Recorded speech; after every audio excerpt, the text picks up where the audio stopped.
Hello అండి. ఈరోజు మనం పప్పు, సొరకాయ దప్పడం ఎలా పెట్టాలో చూద్దాం రండి. దానికి కావాల్సిన వెజిటబుల్స్ ఏంటో నేనిప్పుడు మీకు చూపిస్తాను.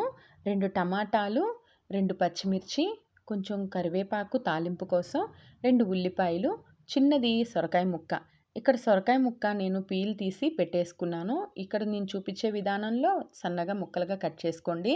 సొరకాయ ముక్కలు మాత్రం 1 ఇంచు ముక్కలుగా కొంచెం పెద్ద సైజులో కట్ చేసుకొని పెట్టుకోండి. అంతేనండి. చూపిస్తున్న విధానంలో మీరిట్లా కట్ చేసి పెట్టుకోండి పీల్ తీసి చక్కగా సొరకాయని. ఇక పులుపు వేయాలి కదండీ ఇందులో. చింతపండు నానబెట్టుకున్నానండి. మేము కొంచెం తక్కువే తింటామనమాట. చింతపండు అందుకని నేను తక్కువ వేసుకున్నాను. మీకు కావాలంటే పులుపు కొంచెం ఎక్కువ యాడ్ చేసుకోవచ్చు. దీన్ని నీళ్ళల్లో నేను శుభ్రంగా కడిగి వేడి నీళ్ళల్లో నానబెట్టి పెట్టుకున్నాను. వేడి నీళ్ళల్లో నానబెట్టి పెట్టుకుంటే జ్యూస్ తొందరగా వచ్చేస్తుంది. ఇట్లా కొత్తిమీరండి. అంతేనండి. ఇప్పుడు పప్పుని శుభ్రంగా కడిగి నేను ముందుగానే నానబెట్టి పెట్టుకున్నానండి. నానబెట్టుకుంటే తొందరగా బాయిల్ అవుతుంది. పప్పు నానబెట్టుకుని ఉడికే ముందు మూత పెట్టే ముందు మీరు ఉడికించటానికి ముందుగా 2 స్పూన్లు ఆయిలు, చిటికెడు పసుపు వేసుకోండి. వాటర్ కూడా పైకి రాకుండా ఉంటుంది. విజిల్ వచ్చినప్పుడు మళ్ళీ రుచికరంగా కూడా ఉంటుందండి. తొందరగా బాయిల్ అవుతుంది. పప్పు ఉడకబెట్టాలంటే ఆయిలు, చిటికెడు పసుపు యాడ్ చేసుకోండి. ఈ పద్ధతి మీకు తెలియకపోతే ఈసారి నెక్స్ట్ టైము మీరు పాటించండి. ఇప్పుడు సొరకాయ దప్పలంకి తాలింపు పెట్టుకోవటం ఇప్పుడు మీకు నేను చూపిస్తాను. ఒక పాత్ర అయితే నేను స్టవ్ వెలిగించి పెట్టేసుకొని తాలింపు కోసం ఆయిల్ కూడా పోసేసుకున్నానండి. ఇక్కడ నేను ఎండుమిర్చి, తాలింపు గింజలు వేస్తున్నాను. దీంట్లో కంపల్సరీ ఇంగువ యాడ్ చేయాలండి. తాలింపులకి మీకు ఇంగువ వేసే అలవాటు లేకపోతే, ఎప్పుడు వాడి ఉండకపోతే నెక్స్ట్ టైం నుంచి కంపల్సరీ అలవాటు చేసుకోండి. ఇంగువ తాలింపు చాలా మంచిదండి. ఆరోగ్యానికి మంచిది, అరుగుదలకి మంచిదండి ఇంగువ. ఇప్పుడు ఆనియన్ నేను కట్ చేసుకొని పెట్టుకున్న వెజిటబుల్స్ మొత్తం ఇందులో యాడ్ చేసేసుకుందాము. ఈ ఆయిల్‌లో చక్కగా మగ్గనిద్దామండి మూత పెట్టేసేసి. ఉప్పు, పసుపు, కారం మీకు రుచికి సరిపడినంత యాడ్ చేసుకోండి. ఉప్పు కూడా రాక్ సాల్ట్ యూజ్ చేయండి. మీకు అలవాటు లేకపోతే అలవాటు చేసుకోండి.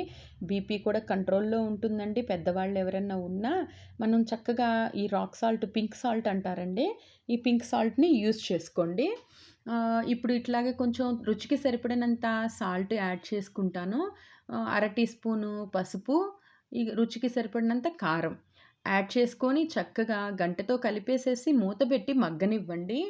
ఆయిల్ సెపరేట్ అయ్యేంత వరకు చక్కగా మగ్గాలండి. ముక్కలు మగ్గినాక మనం ఈ చింతపండు జ్యూస్ అనేది యాడ్ చేసుకోవాలి. చూడండి ముక్కలు చక్కగా మగ్గినయా లేదా అని చూసుకొని చింతపండు పులుసు పోసుకోండి. చూడండి ఇట్లా మూత పెట్టేసేసి మనం మగ్గనిద్దాము. ఆయిల్ అనేది సెపరేట్ అవ్వాలనమాట.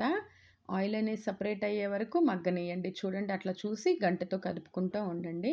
ఈ సొరకాయ దప్పలం మీరు ఇంతవటికి ఎప్పుడు పెట్టకపోతే ఈ వీడియో చూసి మీరు ఒకసారి ట్రై చేయండి. కంపల్సరీ నచ్చుతుందండి. మీరు మళ్ళీ మళ్ళీ ఇంట్లో తయారు చేసుకుంటారు. పప్పు, దప్పలం కాంబినేషన్ అదిరిపోతదండి. చాలా రుచిగా ఉంటుంది. అట్లా కాసేపు ఒక 5 నిమిషాల పాటు మళ్ళీ మగ్గనిచ్చి, అది మగ్గేలోపు మనం చింతపండు జ్యూస్ పిండి జ్యూస్ రెడీ చేసేసుకుందాము. ఇప్పుడు ముక్కలు మగ్గిపోయాయండి. ఆయిల్ గూడా సెపరేట్ అయిపోయింది గదా! ఇప్పుడు మనం ఆ చింతపండు జ్యూస్‌ని ఇందులో యాడ్ చేసేసుకుందాము. ఇంకొక గ్లాస్ వాటర్ గూడా పైనుంచి పోయండి. ఈ ముక్కల్లో. ఎందుకంటే ఇవి మరిగేటప్పటికి కొంచెం తగ్గిపోతుంది గదా! దప్పలం అనేది కొంచెం క్వాంటిటీ తగ్గిపోతుంది. మరగాలి కదండీ! కొంచెం సేపు ముక్కలు గూడా మెత్తగా మగ్గిపోతాయి. నేనిక్కడ ఇంకో గ్లాస్ వాటర్ యాడ్ చేశాననమాట. చక్కగా ఇది మరిగేటప్పుడు మీరు ఇక్కడ మనం బెల్లం ముక్కనేది యాడ్ చేసుకోవాలండి. బెల్లం కంపల్సరీ అండి ఇందులో. ఈలోపు చూడండి నేను పప్పు మెత్తగా ఎనిపేసేసి ఇట్లా పెట్టేసుకున్నాననమాట. పప్పు రెడీ అయిపోయిందండి. ఇప్పుడు మనం ఈ సొరకాయ దప్పడంలో బెల్లం అనేది కంపల్సరీ యాడ్ చేయాలండి. ఆ తీపి, ఆ పులుపు, చింతపండు పులుపు, ఉప్పు, కారం ఈ టేస్ట్ అనేది ఎక్సలెంట్‌గా ఉంటదండి అసలు. రుచి చాలా బావుంటుంది. మీరెప్పుడు ట్రై చేయకపోతే ఒక్కసారి ట్రై చేయండి. అంతేనండి. చూడండి చక్కగా మరిగిపోయింది. ఇంకేముంది వేడి వేడి అన్నంలో పప్పు, దప్పడం పిల్లలకి వడ్డిచ్చేసేయండి. ఫ్రెండ్స్ మీకు కనుక ఈ వీడియో నచ్చితే ఒకసారి ట్రై చేసి ఎలా కుదిరిందో నాకు కామెంట్ చేయండి. Okay friends, please subscribe. Bye.